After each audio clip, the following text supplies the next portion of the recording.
ಜಿ5 ಇರುವಾಗ ನೀವು ನಿಮ್ಮ ನೆಚ್ಚಿನ ಶೋಗಳನ್ನ ಎಂದಿಗೂ ಮಿಸ್ ಮಾಡಿಕೊಳ್ಳುವುದಿಲ್ಲ. ಅದು ಸಂಪೂರ್ಣ ಉಚಿತವಾಗಿ. ಅಭಯ ಕತ್ಲೆ ಕೋಣೆಯಲ್ಲಿ ಕೂಡ ಹಾಕಿದ್ದ ಕಾರಣಕ್ಕ ಅಥವಾ ನಮ್ಮಮ್ಮ ಬಿಟ್ಟು ಹೋದ್ಲು ಅನ್ನೋ ಕಾರಣಕ್ಕ ನನಗೆ ಗೊತ್ತಿಲ್ಲ. ಚಿಕ್ಕ ವಯಸ್ಸಿನಲ್ಲಾಗಿದ್ರೆ ನನಗೆ ಏನೋ ಅನ್ನಿಸ್ತಾ ಇರ್ಲಿಲ್ವೇನೋ. ಬಟ್ ಸ್ವಲ್ಪ ಬುದ್ಧಿ ಬಂದ ಮೇಲೆ ಈ ಥರದ್ದೆಲ್ಲ ಆಯ್ತಲ್ಲ, ನನ್ನ ಮನಸ್ಸಲ್ಲಿ ಅದು ಹಾಗೆ ಉಳ್ಕೊಂಡ್ಬಿಡ್ತು. ನಾನು ಬೆಳೀತಾ ಇದ್ದಾಗೆ ಅದು ಬೆಳೀತಾ ಬಂತು, ಆಳವಾಗಿ ಬೇರು ಬಿಟ್ಬಿಡ್ತು. ಅದಕ್ಕೆ ಈ ಕ್ಷಣಕ್ಕೂ ಕತ್ಲೆ ಅಂದರೆ ಬೆಚ್ಚಿ ಬೀಳ್ತೇನೆ, ಕತ್ಲನ್ನು ಅವಾಯ್ಡ್ ಮಾಡ್ತೇನೆ.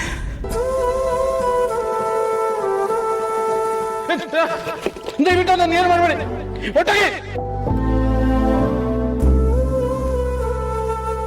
ಅಮ್ಮ ಹೋದ್ಮೇಲೆ ಒಂದಷ್ಟು ದಿವಸ ಯಾರನ್ನು ನೋಡಿದ್ರು ಅಮ್ಮನ ನೋಡಿದಾಗೆ ಆಗೋದು. ಅಮ್ಮ ವಾಪಸ್ ಬಂದಿದ್ದಾರೆ ಅಂತ ಅನ್ಸೋದು. ಅದಾದ್ಮೇಲೆ ನನ್ನ ಲೈಫ್ ಬೇರೆ ಥರನೇ ಆಗೋಯ್ತು. ಯಾವ ಶತ್ರುಗೂ ಆ ಥರದೊಂದು ಪರಿಸ್ಥಿತಿ ಬರಬಾರ್ದು. ಬಹಳ ನೋವುದು. ಬೆಳೆಯೋ ವಯಸ್ಸಿನಲ್ಲಿ ಅಮ್ಮನ ಪ್ರೀತಿ ಕಳ್ಕೊಳ್ಳೋದು. ಅಮ್ಮನ ನಾನು ನೆನ್ಪು ಮಾಡ್ಕೊಳ್ತಾ ಇರೋ ದಿನಾನೇ ಇಲ್ಲ.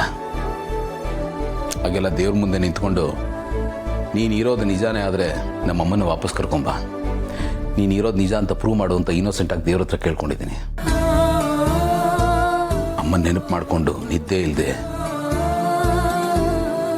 ಇಡೀ ರಾತ್ರಿ 10 ಬೆಳಕು ಹರಿಸಿದ್ದೀನಿ. ಆ ಥರ ಎಷ್ಟೋ ರಾತ್ರಿಗಳನ್ನ ಕಳೆದುಬಿಟ್ಟಿದ್ದೀನಿ. ಯಾವತ್ತೋ ಒಂದಿನ ನನ್ನ ಅಮ್ಮ ತಂಗಿ ಸಿಕ್ಕೇ ಸಿಗ್ತಾರೇನೋ ಆಸೆ ಮಾತ್ರ ಕಳ್ಕೊಂಡಿಲ್ಲ. ಬಟ್ ಪ್ರತಿ ಸರ್ತಿ ಆಸೆ ಪಟ್ಟಾಗಲೂ ನಮ್ಗೆ ನಿರಾಸನೆ ಸಿಕ್ಕಿರೋದು. ಗೌತಮರೇ, ಬೇಜಾರು ಮಾಡ್ಕೋಬೇಡಿ. ನಿಮ್ಮಮ್ಮ ತಂಗಿ ನಿಮಗೆ ಸಿಕ್ಕೇ ಸಿಗ್ತಾರೆ, ಅವ್ರು ವಾಪಸ್ ಬಂದೇ ಬರ್ತಾರೆ. ನಿಜ ಹೇಳಬೇಕು ಅಂದರೆ ನಾನು ನನ್ನ ತಮ್ಮಂದ್ರನ್ನ ತಂಗಿಯನ್ನ ಈ ಅಮ್ಮನ್ನ ಅಷ್ಟೊಂದು ಪ್ರೀತಿ ಮಾಡೋದಕ್ಕೆ, ಕೇರ್ ಮಾಡೋದಕ್ಕೆ ನಮ್ಮಮ್ಮನೇ ಕಾರಣ. ಹೇಗೆ? ಅಮ್ಮ ಹೋದ್ಮೇಲೆ ನನಗೆ ತುಂಬಾ ಒಂಟಿತನ ಕಾಡಕ್ಕೆ ಶುರು ಆಗಿತ್ತು. ಅಪ್ಪ ಚೆನ್ನಾಗೇ ನೋಡ್ಕೋತಾ ಇದ್ರು, ಬಟ್ ಅಮ್ಮನೇ ಇಲ್ವಲ್ಲ. ಅವಳ ಜಾಗನ ಯಾರ ಕೈಯಿಂದನೂ ತುಂಬಕ್ಕೆ ಸಾಧ್ಯ ಇಲ್ಲ. ಅವಳನ್ನ ತುಂಬ ಮಿಸ್ ಮಾಡ್ಕೋತಾ ಇದ್ದೆ. ಅದು ಬೆಳೆದು ಒಂದು ಹಂತಕ್ಕೆ ಬರೋ ವೇಳೆಗೆ ಅಮ್ಮ ಇಲ್ಲ ಅನ್ನೋ ಕೊರತೆ ನನ್ನ ತುಂಬ ಕಾಡಕ್ಕೆ ಶುರು ಆಯಿತು. ಅದು ನಾನು ಬಹಳ ಡಿಸ್ಟರ್ಬ್ ಮಾಡ್ತು. ಅದೇ ಸಮಯಕ್ಕೆ ಅಪ್ಪನೂ ಹೋಗ್ಬಿಟ್ರು. ನನಗೆ ಹೇಗಾಗ್ಬಿಡ್ತು ಅಂದರೆ, ನೀನು ಯಾಕಿರಬೇಕು, ಯಾರಿಗೋಸ್ಕರ ಇರಬೇಕು, ಇವೆಲ್ಲ ನನಗೆ ನಾನೇ ಪ್ರಶ್ನೆ ಮಾಡ್ಕೊಂಡು ಭಾಳ ಡಿಪ್ರೆಷನ್ಗೆ ಹೋಗ್ಬಿಟ್ಟಿದ್ದೆ. ಬಟ್ ನಮ್ಮಪ್ಪ ನನ್ನ ಹೆಗಲ ಮೇಲೆ ಹೊರಿಸಿದ್ದ ಜವಾಬ್ದಾರಿ ಇತ್ತಲ್ಲ, ಅದನ್ನು ನಿಭಾಯಿಸಲೇಬೇಕಾಗಿತ್ತು. ಅದಕ್ಕೆ ನನಗೆ ನಾನೇ ಸಮಾಧಾನ ಮಾಡಿಕೊಂಡೆ. ಇನ್ಮೇಲೆ ನನ್ನ ತಮ್ಮಂದರು, ತಂಗಿಯರು, ಅಮ್ಮ ಇವರೇ ನನ್ನ ಪ್ರಪಂಚ. ಅವ್ರಿಗೋಸ್ಕರ ಬದುಕ್ತೀನಿ ಅಂದ್ಕೊಂಡು ಬದುಕ್ತಾ ಇದ್ದೀನಿ. ಅಮ್ಮ ಇಲ್ಲ ಅನ್ನೋ ಕೊರತೆನ ಇದ್ರ ಮೂಲಕ ತುಂಬಿಸ್ಕೋತಾ ಇದ್ದೀನಿ. ಗೌತಮರೇ, ನೀವು ಚಿಂತೆ ಮಾಡಬೇಡಿ. ಒಳ್ಳೆಯವ್ರಿಗೆ ಒಳ್ಳೇದೇ ಆಗುತ್ತೆ. ನಾನು ನಿಮ್ಗೊಂದು ಮಾತು ಹೇಳ, ಈ ಪ್ರಪಂಚ ಗುಂಡಿಗಿರೋದಕ್ಕೆ ಸೈಂಟಿಫಿಕ್ ರೀಸನ್ ಅಲ್ಲ, ಸೆಂಟಿಮೆಂಟ್ ರೀಸನ್ ಇದೆ. ಯಾರು ಎಲ್ಲೇ ಹೋದ್ರು, ಏನೇ ಆದ್ರೂ ಕೊನೆಗೆ ಎಲ್ಲಿಂದ ಹುಟ್ಟಿದಾರೋ ಅಲ್ಲಿಗೆ ಬಂದು ನಿಲ್ಲಿ ಅಂತ.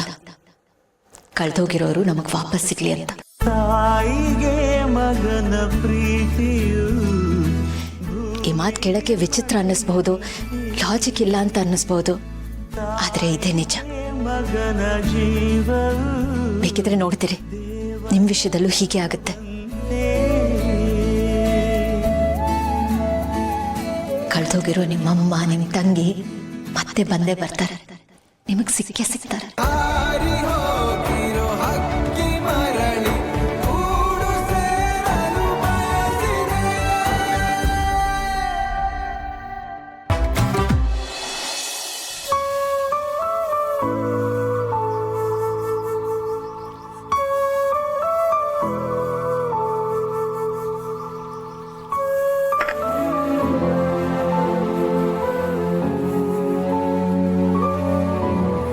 ಇನ್ನೂ ಅದೇ ಬೇಜಾರಲ್ಲಿದ್ದೀರಾ? ಕಳೆದ 35 ವರ್ಷದಿಂದ ಅದರಲ್ಲೇ ಇದ್ದೀನಿ. ಅಷ್ಟು ಸುಲಭಕ್ಕೆ ಬಿಟ್ಟೋಗೋ ನೋವಲ್ಲ ಅದು. ಇವತ್ತು ನನಗೆ ಒಂದೊಂದ್ಸತಿ ಹಳೆದೆಲ್ಲ ನೆನಪಾದಾಗ ಬೆಚ್ಚ ಬಿದ್ದಾಗುತ್ತೆ. ತುಂಬ ಸಂಕಟ ಆಗುತ್ತೆ. ನಾನು ಏನೇ ಆಗಲಿ, ಹಣ್ಣು ಮುದುಕ ಆಗಲಿ, ಆ ನೋವು ನನ್ನ ಬಿಟ್ಟು ಹೋಗೋದಿಲ್ಲ. ಅಮ್ಮ ಅನ್ನೋ ಕೊರತೆ ಕೊನೆವರೆಗೂ ಕೊರಗಾಗಿ ಉಳಿದು ಹೋಗುತ್ತೆ. ಬೆಳೆಯೋ ವಯಸ್ಸಿನಲ್ಲಿ ಅಮ್ಮನ ಪ್ರೀತಿನ ಕಳ್ಕೊಳ್ಳೋದಿದೆಯಲ್ಲ, ಅದನ್ನು ಅನುಭವಿಸಿದವ್ರಿಗೆ ಗೊತ್ತು. ನಾವು ಏನೇ ಆದರೂ, ಎಷ್ಟೇ ದೊಡ್ಡವರಾದರೂ, ಅಮ್ಮ ಅಂತ ಒಂದು ಜೀವ ಇರಬೇಕು. ನಾನು ಅವಳನ್ನ ತುಂಬ ಮಿಸ್ ಮಾಡ್ಕೋತೀನಿ ಭೂಮಿಕಾ. ನನ್ನ ಪ್ರತಿ ಹೆಜ್ಜೆಲೂ ಅವಳು ನೆನಪಾಗ್ತಾಳೆ. ಇವತ್ತವಳು ಇರಬೇಕಿತ್ತು. ನನ್ನ ಬೆಳವಣಿಗೆನ ಕಣ್ಣಾರೆ ನೋಡಬೇಕಾಗಿತ್ತು. ಎಷ್ಟು ಖುಷಿ ಪಡ್ತಾ ಇದ್ಲೋ ಏನೋ. ತುಂಬಾ ಮಿಸ್ ಮಾಡ್ಕೋತೀನಿ. ನನ್ನಲ್ಲಿ ಕನಸುಗಳನ್ನ ತುಂಬಿದೋಳವಳು. ಇವತ್ತು ಅವಳೇ ಕನಸಾಗಿ ಉಳ್ಕೊಂಡ್ಬಿಟ್ಟಿದ್ದಾಳೆ. ಅಮ್ಮನ ನೆನಪು ನನಗೆ ತುಂಬ ಕಾಡುತ್ತೆ ಭೂಮಿಕಾ. ಯಾವುದೇ ಸ್ವಾರ್ಥ ಇಲ್ಲದೆ ಇರೋ ಪರಿಶುದ್ಧವಾದ ಪ್ರೀತಿ ಅದು. ಜಾಗನ ಯಾರ ಕೈಯಿಂದನೂ ತುಂಬೋದಕ್ಕೆ ಸಾಧ್ಯ ಇಲ್ಲ. ಅಮ್ಮನ ದೇವರು ಅಂತಾರೆ, ಅದು ತಪ್ಪು. ಅಮ್ಮನೇ ಮೊದಲು. ದೇವ್ರಿಗಿಂತ ದೊಡ್ಡವಳು. ಅಷ್ಟೊಂದು ಫೀಲ್ ಮಾಡ್ಕೋಬೇಡಿ. ಅಮ್ಮ ಸಿಗ್ತಾರೆ. ಸಿಕ್ಕಿಲ್ವೇ? ನಾನು ಹಾಗೆ ಅನ್ಕೊಂಡಿದ್ದೆ. ಅಮ್ಮ ಎಲ್ಲಿದ್ದಾರೋ, ಹೇಗಿದ್ದಾರೋ, ಏನು ಮಾಡ್ತಾ ಇದ್ದಾರೋ ಒಂದು ಗೊತ್ತಿಲ್ಲ. ಅವಳಿನ್ನೂ ನನಗೆ ಪ್ರಶ್ನೆಯಾಗಿ ಉಳ್ಕೊಂಡ್ಬಿಟ್ಟಿದ್ದಾಳೆ. ಅಲ್ಲ, ಅಮ್ಮನ್ನ ಅಷ್ಟೊಂದು ಮಿಸ್ ಮಾಡ್ಕೊಳ್ಳೋರು ಅವರು ಹುಡ್ಕೋ ಪ್ರಯತ್ನ ಯಾಕೆ ಮಾಡಿಲ್ಲ? ಯಾರು ಹೇಳಿದ್ದು ನಾನು ಪ್ರಯತ್ನ ಮಾಡಿಲ್ಲ ಅಂತ? ಅಮ್ಮನ ಹುಡುಕ್ಸೋದಕ್ಕೆ ನಾನು ಮಾಡದಿರೋ ಪ್ರಯತ್ನನೇ ಇಲ್ಲ. ಎಲ್ಲ ಕಡೆ ಹುಡುಕ್ಸಿದ್ದೀನಿ. ನಮ್ಮವ್ರ ಮೂಲಕ ಹುಡುಕ್ಸಿದ್ದೀನಿ, ಏಜೆನ್ಸಿ ಇದ್ರು ಹುಡುಕ್ಸಿದ್ದೀನಿ.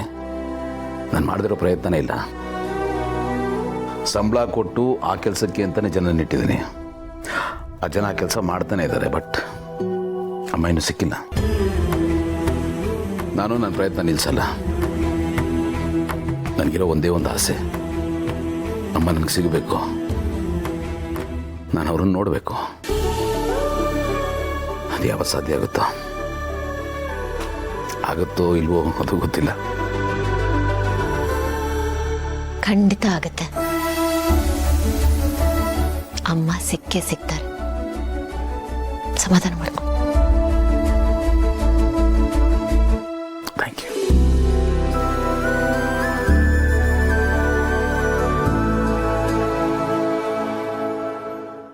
ZEE5 ಆಪ್ ಡೌನ್ಲೋಡ್ ಮಾಡಿ ಎಲ್ಲಾ ಸಂಚಿಕೆಗಳನ್ನು ಸಂಪೂರ್ಣ ಉಚಿತವಾಗಿ ನೋಡಿ.